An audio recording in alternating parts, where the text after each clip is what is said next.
जय हिंद दोस्तों, मैं प्रदीप सर आप सबका स्वागत करता हूं अपने इस यूट्यूब चैनल में। तो जैसा कि आप सब जानते हैं कि बच्चों की आगामी बोर्ड 2025 एवं 26 के लिए हम आपको टॉपिक वाइज टॉपिक यानी पार्ट 1 चलाएं, पार्ट 2 चलाएं। इसके बाद बच्चों आज हमारा जो है नया टॉपिक है और नए पार्ट के साथ हम उसमें नए टॉपिक आपको जो है बताएंगे बच्चों। तो आज का जो पार्ट है बच्चों वो अध्याय 3 है, यानी अध्याय 1 हमने आपको विलयन बताया, अध्याय 2 विद्युत रसायन हमने आपका कंप्लीट कर दिया बच्चों। अब अध्याय हम 3 पर जो है बातें करेंगे। क्या है अध्याय 3 में, क्या पढ़ना है, कैसे हमें पढ़ना है, क्या चीज़ उसमें इम्पॉर्टेंट है, उसको हम आपको हेडिंग बाय हेडिंग जो है आपको बताते रहते हैं बच्चों। आप क्या करिए, नोट्स बनाइए, प्रॉपर नोट्स बनाइए। जब आप नोट्स बनाए रहेंगे तो आप जो है बोर्ड के लिए जब बोर्ड नज़दीक आ जाएगा बच्चों तो आपका जो नोट्स होता है वही आपका हथियार होता है बच्चों। ठीक है कि जैसे आप मेरा वीडियो देख लिए, मन में जो है आप ऐसा दिमाग बना लीजिए चलिए हमें आ गया है अब हम नोट्स नहीं बनाएंगे। तो अधिकतर बच्चे ऐसे जो है करते हैं, तो आप लोग ऐसा ना करिए। वीडियो को आप देखते हुए पेयर एवं जो है बढ़िया से बनाइएगा और साथ में लिखते रहेंगे बच्चों, तो आपको कोई भी चीज़ें कॉन्सेप्ट आपका क्लियर रहेगा। ठीक है, केमिस्ट्री बच्चों एक बार पढ़ लेने से नहीं आएगा आपको, अगर आ भी जाता है तो आप दोबारा जब तक उस पर आप रिपीट नहीं करोगे वो आपके दिमाग से निकल जाएगा बच्चों। ऐसा ही मेरे साथ भी हुआ है, आपके साथ भी होगा, सबके साथ ऐसा होता है। तो केमिस्ट्री को आप क्या करिए, बराबर जो है प्रॉपर ढंग से उसे प्रैक्टिस करिए, रिपीट करिए और दोहराते रहिए बच्चों, तब आपको जो है केमिस्ट्री आसानी से आ जाएगा बच्चों। ठीक है, तो चलिए हम अपने नए अध्याय पर चलते हैं। तो आज का हमारा जो अध्याय है बच्चों वो अध्याय 3 रहेगा। ठीक है, यानी पार्ट 3 रहेगा और इसका नाम है बच्चों रासायनिक बलगतकी। ये फिजिकल केमिस्ट्री का चैप्टर है बच्चों और बहुत ही इंपॉर्टेंट है। इससे एग्जाम में 4 नंबर के क्वेश्चन आपके फिक्स है बच्चों। 2 नंबर को न्यूमेरिकल देता है और 1-2 ऐसे थियरी दे देता है बच्चों, और ये बहुत ही इंपॉर्टेंट है। इस ही पार्ट में आप जो है क्रिया का वेग पढ़ोगे, आप क्रिया की कोटि पढ़ोगे, प्रथम कोट की अपक्रिया क्या होती है, शून्य कोट की क्या होती है, द्वितीय कोट की अपक्रिया क्या होती है और आर्हेनियस समीकरण क्या होता है बच्चों, उससे सवाले आते हैं। आज ये इस पर हम आपको इस वीडियो में लगभग हम आपको 5-6 वीडियो प्रोवाइड करेंगे इस चैप्टर का, जो कि इसमें सारे जो है वीडियो में सारे कॉन्सेप्ट क्लियर रहेंगे बच्चों, ये आपसे मेरा वादा है। ठीक है, तो चलिए हम चलते हैं अपने टॉपिक की तरफ। तो हमारा टॉपिक क्या है बच्चों, हमारा अध्याय क्या है, पार्ट 3 है और उस जो है अध्याय 3 में हमारा पहला टॉपिक है रासायनिक बलगतकी। क्या है, रासायनिक बलगतकी। आइए हम समझते हैं रासायनिक बलगतकी कहते किसे हैं। ठीक है, तो इसकी परिभाषा जो है बच्चों देखिएगा, परिभाषा क्या है, रसायन विज्ञान की, रसायन विज्ञान की वह शाखा जिसके अंतर्गत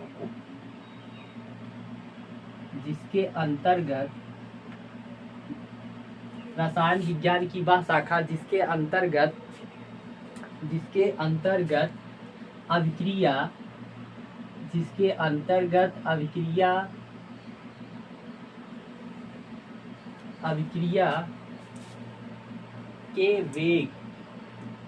अभिक्रिया के वेग पर विभिन्न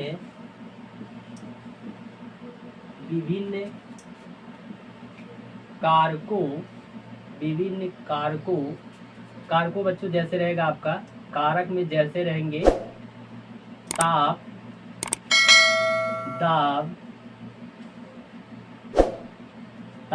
दाब, सांद्रता,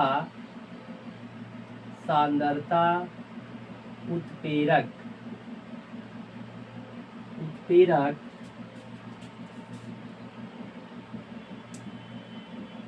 आदि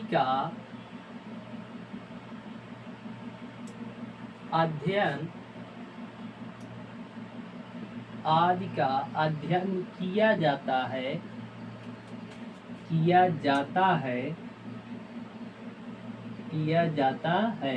उसे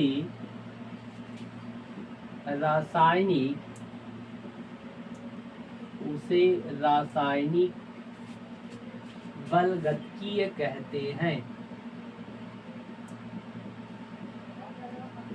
उसे रासायनिक बलगतकीय कहते है। ठीक है बच्चों, तो चलिए हम समझते हैं इसे बच्चों।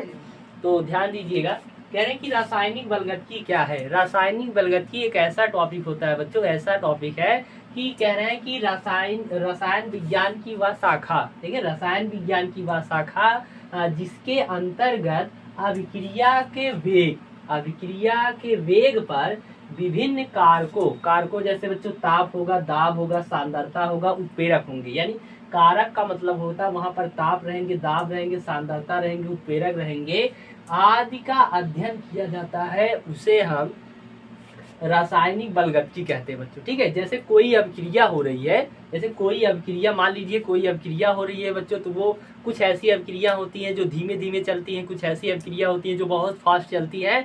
तो उन अभिक्रियाओं को समझने के लिए एक कारक दिया गया, उस कारक में जैसे ताप, कुछ ऐसी अभिक्रिया होती हैं जो ताप देने पर बहुत तेजी से संपन्न होती है, धीमी हो जाती हैं। कुछ ऐसी अभिक्रिया होती है दाब प्रेशर दिया जाता है बच्चों, उत्प्रेरक लगाया जाता है। तो इन सब कारकों का अध्ययन किया जाता है, तो उसे हम क्या कहते हैं, रासायनिक बलगतिकी कहते हैं बच्चों। ठीक है, तो इसे समझने के लिए आइए हम अगले टॉपिक की तरफ चलते हैं। तो अगले टॉपिक की तरफ बच्चों चलेंगे, ध्यान दीजिएगा, बने रहिए हमारे इस क्लास में। तो इसी अभिक्रिया के वेग को समझने के लिए बच्चों कई प्रकार के वेग बताया गया, तो चलिए उस वेग पर हम अध्ययन करते हैं। तो अगला टॉपिक हमारा रहेगा बच्चों, वेग के आधार पर वेग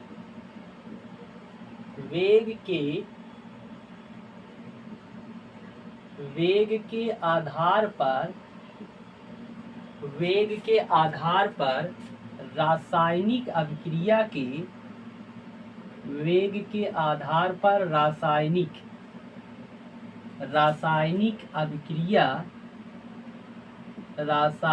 अभिक्रिया के प्रकार।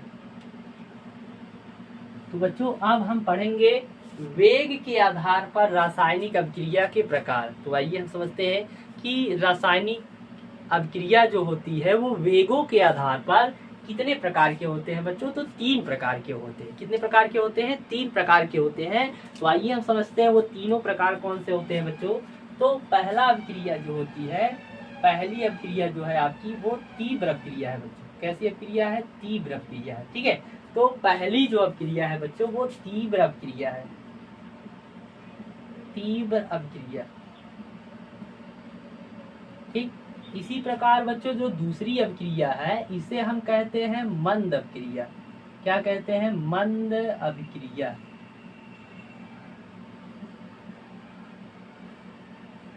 मंद अभिक्रिया। और तीसरी अभिक्रिया है बच्चों अति मंद अभिक्रिया। कौन सी अभिक्रिया होती है? अति मंद अभिक्रिया। अति मंद अभिक्रिया। तो चलिए आइए हम बच्चों समझते हैं, इन तीनों के बारे में समझेंगे। ये तीनों अभिक्रिया कैसे होती हैं, क्या इनकी परिभाषा होने वाली है बच्चों, ये देखिएगा। ठीक है, तो जैसे मान लीजिए बच्चों, जैसे मान लीजिए कोई अभिक्रिया है A= ये उत्पाद बना रहा है।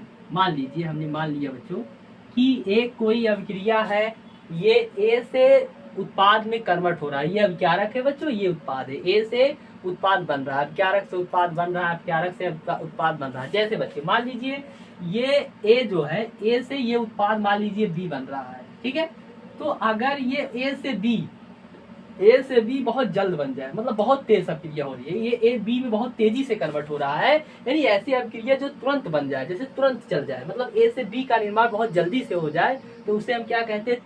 तीव्र अभिक्रिया। तीव्र मतलब बहुत तेजी से चलने वाली अभिक्रिया।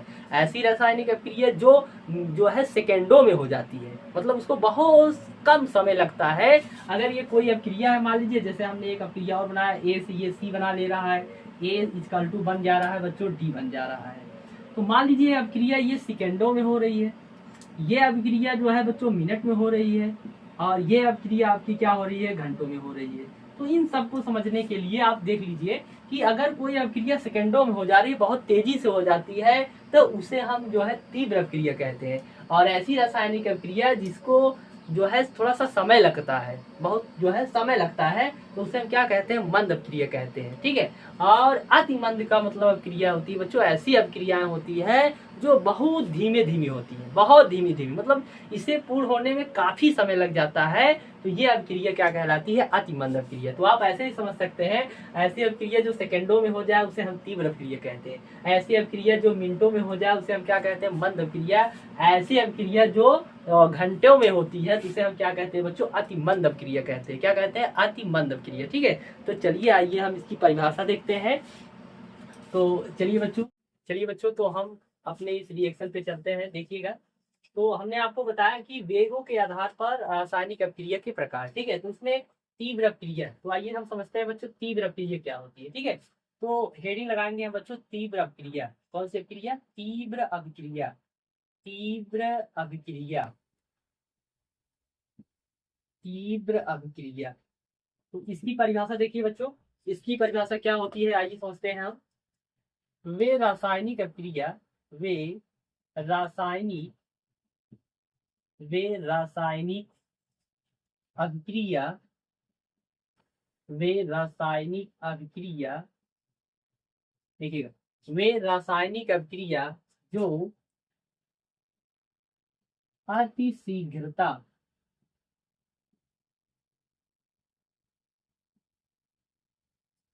अति शीघ्रता से संपन्न होती है, संपन्न होती है, संपन्न होती है, उसे उसे तीव्र अभिक्रिया कहते हैं। इसे क्या कहते हैं बच्चों? तीव्र अभिक्रिया कहते हैं। उसे तीव्र अभिक्रिया कहते हैं। चलिए, तो कह रहे हैं कि वे रासायनिक अभिक्रिया जो अति शीघ्रता से संपन्न होती है, जो अति शीघ्रता से संपन्न होती है उसे हम क्या कहते हैं बच्चों? तीव्र अभिक्रिया कहते हैं। यानी आप कह सकते हैं वह रासायनिक अभिक्रिया, यानी वे रासायनिक अभिक्रिया जो बहुत तेजी से संपन्न होती है, आप तेजी से भी कह सकते हैं, तो उसे हम क्या कहते हैं बच्चों? अति और वह तीव्र अभिक्रिया कहते हैं। उसे क्या कहते हैं? तीव्र अभिक्रिया कहते हैं। जैसे आइए हम समझते हैं, जैसे जैसे बच्चों बहुत अच्छा एग्जांपल है। जैसे जैसे जैसे आयनिक अभिक्रिया, जैसे आयनिक अभिक्रिया, जैसे आयनिक अभिक्रिया। जितने आयनिक अभिक्रिया है बच्चों, जितने आयनिक अभिक्रिया है, आयनिक अभिक्रिया में उदासीनीकरण अभिक्रिया भी आ जा सकता है और अवक्षेपण अभिक्रिया भी आता है। तो ये सभी अभिक्रियाएं आपकी क्या होती है? तीव्र अभिक्रिया होती है। जिसे पूर्ण होने में बच्चों, जिसे पूर्ण होने में, इनको पूर्ण होने में 10⁻³ लगता है। इनको संपन्न होने में 10⁻³ लगता है, समय लगता है। उसे हम क्या कहते हैं? तीव्र अभिक्रिया कहते हैं बच्चों। ठीक है, आइए हम समझते हैं एग्जांपल। जैसे हमारे पास आयनिक अभिक्रिया है। आयनिक अभिक्रिया कौन कौन से होते हैं बच्चों? चलिए देखिए, जैसे आपके पास मान लीजिए एक आयनिक अभिक्रिया हम आपको बता रहे हैं। तो आयनिक अभिक्रिया का मतलब आप लोग सभी जानते हैं कि आयनिक अभिक्रिया क्या होती है। आइए समझते हैं। जैसे एक उदासीनीकरण अभिक्रिया देख लीजिए। जैसे उदासीनीकरण अभिक्रिया एक आपका होता है। जैसे आप ले लीजिए HCl और प्लस NaOH। ये बच्चों देखिए, HCl plus NaOH equal to ये बना लेगा आपका NaCl। क्या बनाएगा बच्चों? NaCl प्लस क्या हो जाएगा? H2O। ये आपका उदासीनीकरण अभिक्रिया है बच्चों। तो ये सब आयनिक अभिक्रियाएं हैं। तो जितने आयनिक अभिक्रियाएं होती है वो सबके सब बच्चों तीव्र अभिक्रिया होती है। ठीक है, तो उम्मीद होगा कि आपको समझ में आई होगी अभिक्रिया। तो हम अगले अभिक्रिया की तरफ चलते हैं बच्चों। चलिए देखिएगा, तो अब हम पढ़ेंगे मंद अभिक्रिया। कौन सी अभिक्रिया बच्चों? मंद अभिक्रिया।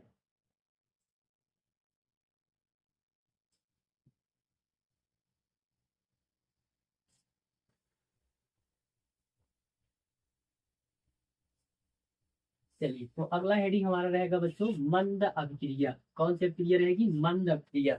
आइए हम समझते हैं कि मंद अभिक्रिया क्या होती है।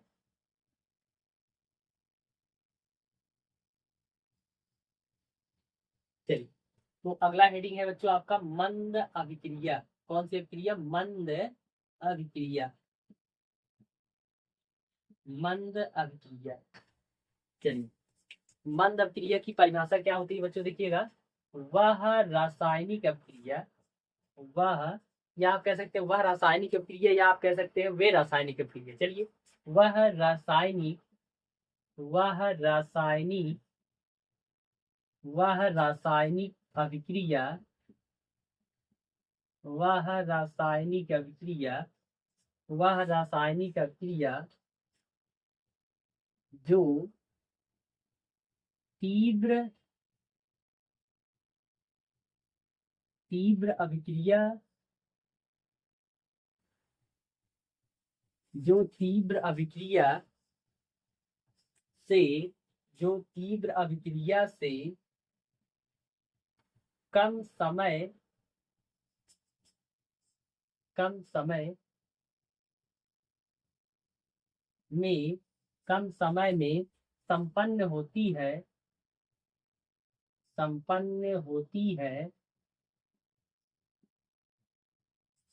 समय में संपन्न होती है उसे उसे मंद अभिक्रिया कहते हैं। अभिक्रिया उसे मंद अभिक्रिया कहते हैं।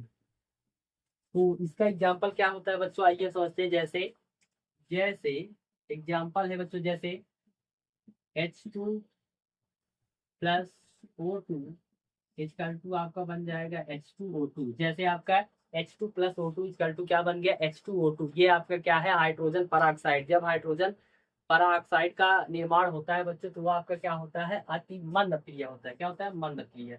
दूसरा आपका क्या होता है बच्चों, दूसरा जैसे कोई भी ऐसी अभिक्रिया है हो जो कम से कम समय में संपन्न होती है, वो आपकी मंद अभिक्रिया होती है। जैसे एक अभिक्रिया आपका और है, जैसे 2N2O5। जैसे 2N2O5 से हम कहते हैं नाइट्रोजन पेंटाऑक्साइड। क्या कहते हैं बच्चों, नाइट्रोजन पेंटाऑक्साइड। ये आपका टूट जाता है। ये जब बनाने का बच्चों देखिएगा, यहाँ पे चार दो दो दो दो कितने हो गए, 4 नाइट्रोजन है तो 4N, इसके बाद O, इसके बाद जो है बच्चों ले लीजिए 2, तो 4NO2 प्लस, यानी 4 दूनी 8 हो गए, 5 दूनी 10, 2 बचा हुआ है, तो आप लिख लीजिए O2। जैसे 2N2O5 equal to 4NO2 plus O2। तो ये क्रियाएं आपकी क्या होती है बच्चों, मंद क्रिया होती है, जिसे जो है ज्यादा समय लगता है, थोड़ा सा ज्यादा तीव्र क्रिया से थोड़ा सा ज्यादा समय लग जाए, वो आपकी क्या उनसे क्रिया होती है बच्चों, मंद क्रिया होती है। ठीक है, तो चलिए हम अगले जो है अगले टॉपिक की तरफ चलते हैं। और ये अभिक्रिया बच्चों मिनटों में पूर्ण होती है, बात को आप ध्यान दीजिएगा। चलिए,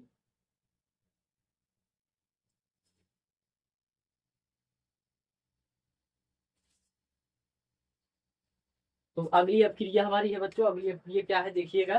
तो अगली अभिक्रिया है आपका अति मंद अभिक्रिया। अति मंद अभिक्रिया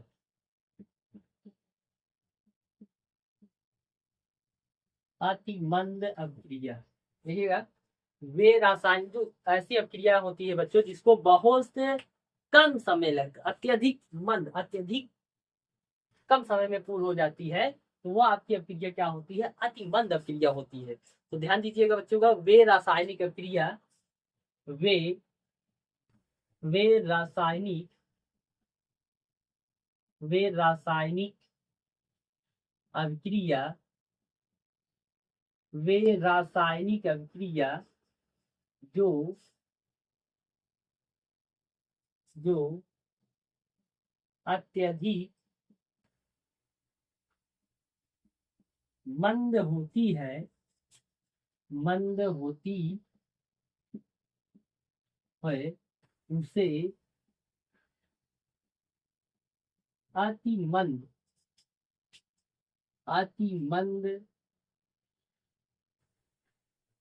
अभिक्रिया अति मंद अभिक्रिया कहते हैं।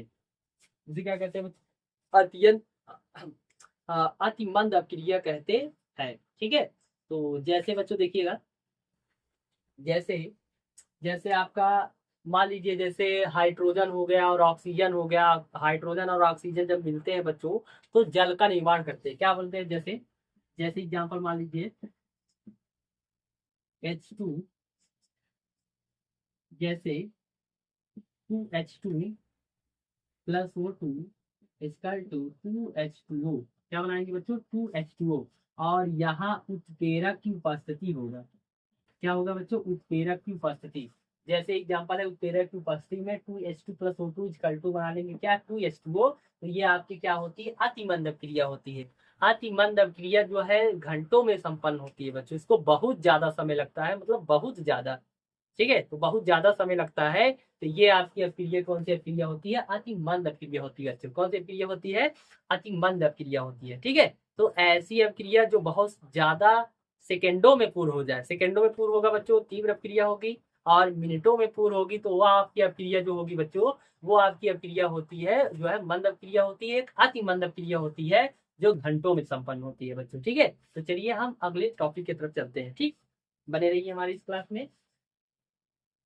तो अगला टॉपिक हमारा है बच्चों बहुत ही अच्छा, बहुत ही इंपॉर्टेंट है। तो आइए हम इसको समझते हैं। देखिए,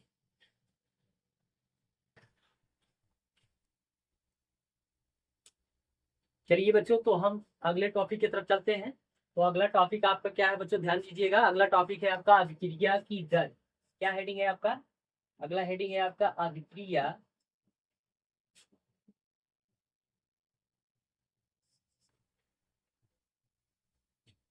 अभिक्रिया की दर या वेग। अभिक्रिया की दर या वेग, ये बच्चों वेरी इंपॉर्टेंट है।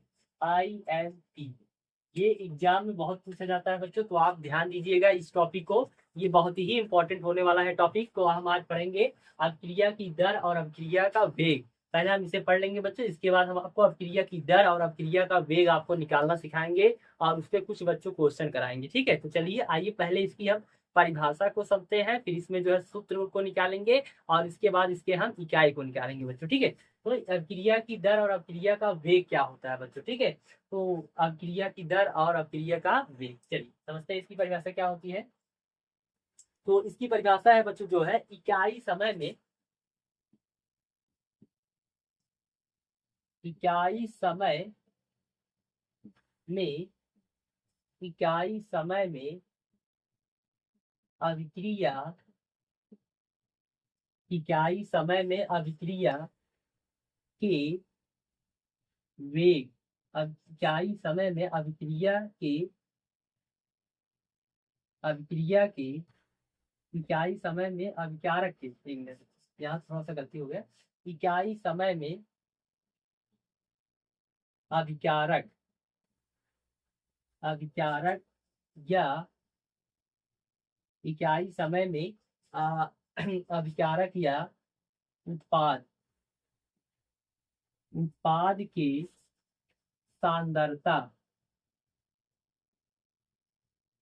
सांद्रता में, सांद्रता में होने वाले, होने वाले परिवर्तन, होने वाले परिवर्तन को, होने वाले परिवर्तन को अभिक्रिया की, अभिक्रिया की दर कहते हैं, अभिक्रिया की दर कहते हैं। तो बच्चों ये आपकी परिभाषा है, इकाई समय में अभिकारक या उत्पाद के सांद्रता में होने वाले परिवर्तन को अभिक्रिया की दर कहते हैं। क्या कहते हैं बच्चों? अभिक्रिया की दर कहते हैं। तो चलिए आइए हम समझते हैं इसको कैसे समझा जाता है बच्चों। तो यहाँ पर परिभाषा हो गया, इसके बाद हम इसका फार्मूला निकालते हैं। देखिएगा, अभिक्रिया की दर, अभिक्रिया की दर बराबर फार्मूला होता है बच्चों, अभिक्रिया की दर बराबर होता है अभिकारक या उत्पाद में हुए परिवर्तन, अभिकारक,